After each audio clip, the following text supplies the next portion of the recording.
Throughout his tenure as president, Donald Trump has flip-flopped on basically every single issue he campaigned on, but if there were any issues, if I could boil it down to just one that I thought he might have actually held strong on, it would have been the war in Afghanistan, because he has been unequivocally against it, and he vocalized his opposition to the war in Afghanistan on numerous occasions. In fact, this is what he had to say previously about the war in Afghanistan. Afghanistan is a total and complete disaster.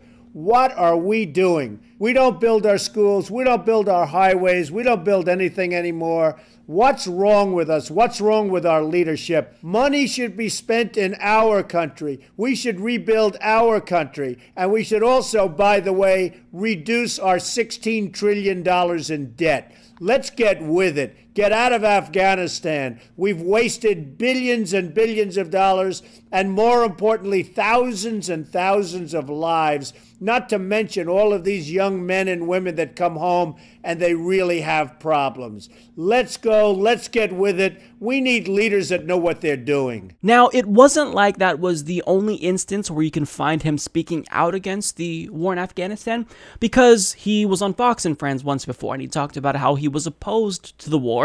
And on Twitter, at least a dozen times, you can find him speaking out against the war in Afghanistan. Back in 2011, he stated we needed to withdraw from Afghanistan, and he reiterated the same sentiment in 2012, and once again in 2013, saying very clearly not to allow our very stupid leaders to sign a deal that keeps us in Afghanistan through 2024. And he repeatedly made the case for withdrawing from Afghanistan again and again and again and again and again, and I mean, you get the point, right? So I mean, up until this point, he's made his position very clear on Afghanistan. He thinks our leaders are stupid. We should bring the troops home and just end the war. We're spending too much, and it's cost so many lives that we just can't morally let this go on any longer.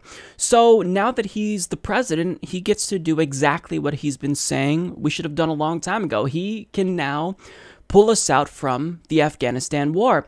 So he recently held a press conference to discuss his approach to Afghanistan moving forward, and it started out as you would have expected if you followed his rhetoric up until this point on the war. He basically said what we've all been saying for a while. The American people are weary of war without victory. Nowhere is this more evident than with the war in Afghanistan. The longest war in American history, 17 years. I share the American people's frustration. So up until this point, if you've tuned into this press conference, then you might have thought, like myself, okay, I kind of like where this is going. So after saying that, after expressing that he knows just how frustrated the American people actually has been with our numerous interventions, he's, of course, going to call for an immediate withdrawal of troops, right, and just end the war entirely. Well, actually, it's quite the opposite. Not only is he expanding the war, but he's extending the war as well. My original instinct was to pull out, and historically, I like following my instincts. But all my life, I've heard that decisions are much different when you sit behind the desk in the Oval Office. In other words, when you're President of the United States. In Afghanistan and Pakistan, America's interests are clear. We must stop the resurgence of safe havens that enable terrorists to threaten America. We will not talk about numbers of troops or our plans for further military activities. Conditions on the ground, not arbitrary timetables, will guide our strategy from now on. America's enemies must never know our plans or believe they can wait us out. I will not say when we are going to attack, but attack we will. Jesus Christ. So it's not just like he's continuing the war. He's actually ramping up the war, and he will be sending at least 4,000 more troops to Afghanistan. And this is after he said on numerous occasions that our leaders are stupid for staying in Afghanistan. And now he's repeating the same exact mistake that he lambasted President Obama and, of course, George Bush for as well. So even though he's been railing against the war in Afghanistan for years, see, when you're president and you actually have to make the decisions, you just see the world from a different point of view. I mean, it's not because he has surrounded himself around neoconservatives. It's not because he took money from the defense industry, right? Of course not. It's because, he's president now, so he wants to be responsible. Right. Well, if you want to actually be responsible, then you would withdraw from the war in Afghanistan, because we've been there for 17 years. What is it going to take? You campaigned on getting us out of Afghanistan, and now you're choosing to keep us there. And the worst part is that he won't say how long we're going to be there. He won't say specifically how many troops he's willing to actually commit. This is just ridiculous. But I mean, he's assuring us that this time, unlike his predecessors, it's actually going to be different, because according to Alex Emmons of The Intercept, quote, "We are not nation building again," Donald Trump stressed, boasting that we are going to participate in economic development to help defray the cost of this war to us. Amid all the contradictions, though, Trump did make one aspect of his policy absolutely clear. The U.S. will kill more people in Afghanistan. "We are killing terrorists," he said. "Retribution will be fast and powerful as we lift restrictions and expand authorities." Trump has already expanded U.S. bombing campaigns throughout the Middle East, authorizing drone strikes at 5 times the rate of his predecessor, Barack Obama. Civilian casualties in the war against the Islamic State are on track to double under Trump, according to research by Air Wars, which tracks coalition airstrikes in Iraq and Syria.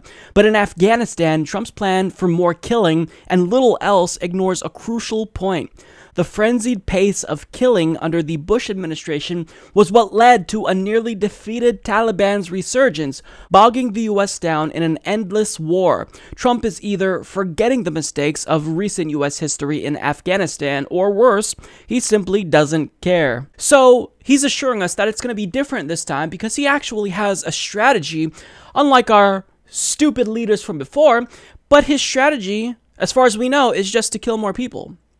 Well, newsflash, Donald Trump, we tried this before, and guess what? It didn't work. We only made matters worse, and this is because we're not waging a war in Afghanistan to defeat the Taliban. We wage wars because, to the US empire, war is a business. The military-industrial complex only cares about making money, and since defense contractors fund our leaders, their one job is to keep them in business effectively. And our leaders also love invading other countries because of the resources that they're able to loot from them. And Afghanistan is no different. And it's not even like Donald Trump stands out from his predecessors because he actually has a military objective in mind. No, you can describe his reasoning in one word: minerals. Because Donald Trump already has a bunch of military generals and neoconservatives in his ear telling him to stay in Afghanistan, so when you factor in the resources he'll be able to loot, Donald Trump decided that he might as well just keep this business going, even if he campaigned on doing the opposite. And like Bush, like Obama, he tells us that this is about defeating the Taliban. But it's not about defeating the Taliban, because if we wanted to defeat the Taliban, we could have done that because the Taliban actually offered to surrender. And I'm not joking about that. So according to Ryan Grimm of The Intercept, he explains, "Did you know that shortly after the US invaded Afghanistan, the Taliban tried to surrender? So when the Taliban came to surrender, the US turned them down repeatedly in a series of arrogant blunders spelled out in Anand Gopal's investigative treatment of the Afghanistan war. No good men among the living. Only full annihilation was enough for the Bush administration. They wanted more terrorists in body bags. The problem was that the Taliban had stopped fighting, having either fled to Pakistan or melted back into civilian life. Al-Qaeda, for its part, was down to a handful of members. So how do you kill terrorists if there aren't any? Simple. Afghans that the US worked with understood the predicament their military sponsors were in, so they fabricated bad guys. Demand has a way of creating supply, and the US was paying for information that led to the death or capture of Taliban fighters. Suddenly, there were Taliban everywhere. Score settling ran amok. all you had to do to get your neighbor killed or sent to Guantanamo was tell the US they were members of the Taliban. Doors would be kicked in, no questions asked. The men left standing became warlords, built massive fortunes, and shipped their wealth abroad. After a few years of this charade, after their surrender efforts were repeatedly rebuffed, the old Taliban started picking up guns again. When they were driven from power, the population was happy to see them go. The US managed to make them popular again. Liberals then spent the 2008 presidential election complaining that the US had ignored Afghanistan, when in reality, the parts of the country without troop presence were the only parts at peace, facing no insurgency against the Afghan government, such as it was.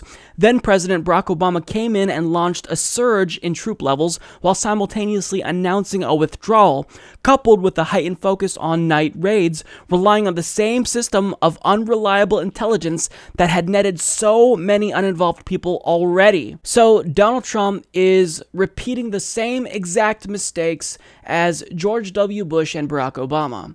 So at this point, we're just never going to get out of Afghanistan. We might as well just permanently plant our flag there and declare it the 51st state, because we are never leaving, because it doesn't matter who you vote for. You can literally vote for a so-called anti-war candidate like Barack Obama and still stay there. You can vote for a supposed non-interventionist like Donald Trump, and you're still not going to leave the country. It doesn't matter what you want. All that matters is that the military-industrial complex wants us to stay in Afghanistan, and the military-industrial complex never loses. It always gets what it wants. It doesn't matter if 78% of Americans have an unfavorable view of the war.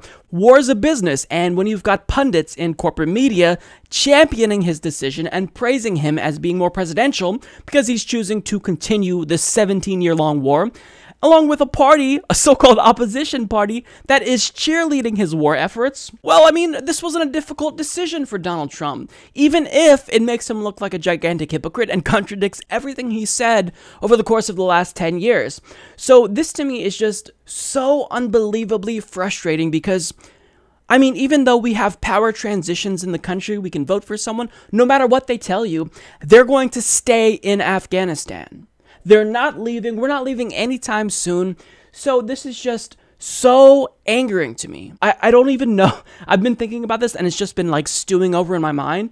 I mean, get the fuck out of Afghanistan. You told us you would leave. It was maybe one of the few pluses of Donald Trump because he campaigned as a non-interventionist. And now he's doing the exact opposite of what he said he would do before he was elected. He's doing exactly what our stupid leaders did, and that's according to him. That's what he called them. So now Donald Trump is just like all of our other stupid leaders, ignoring the will of the people and listening exclusively to the military-industrial complex. We are a democracy in name only, because no matter what we want, we never get our way. Support this podcast by becoming a patron at patreon.com/Humanist Report.